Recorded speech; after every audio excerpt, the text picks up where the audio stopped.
This is one of the extras that you get from the DVD for The Bible Tells Me So documentary, and I wish everybody could watch the entire documentary, especially for things like this. I used to produce for a news magazine on PBS called In the Life, which was really back then in 1997, 1998, the only news magazine about gay and lesbian issues in America. And I noticed that they were never doing any stories about religion, or at least very rarely. And at that point, many Christian denominations, at least, had started fighting within their denominations about whether they were going to ordain gay and lesbian people, really the whole myriad of issues around gay and lesbian people and religion.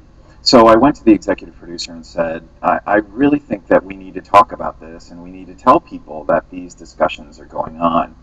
And they were very reticent at first to do that because it was PBS. They were worried about losing their funding and maybe getting even kicked off PBS. But the executive producer allowed me to do one segment about a woman who's actually in the film, Irene Monroe. She's the African-American lesbian from Harvard with the braids in the movie.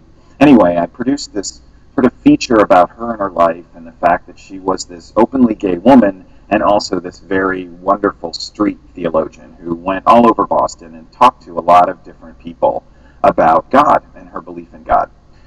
The day after that segment aired, I got an email from a gay kid in Iowa that really changed everything about how I thought and felt about this issue and really drove me to make this film ultimately.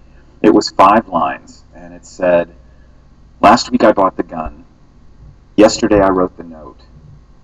Last night I happened to see your show on PBS, and just knowing that someday, somewhere, I might be able to go back into a church with my head held high, I dropped the gun in the river.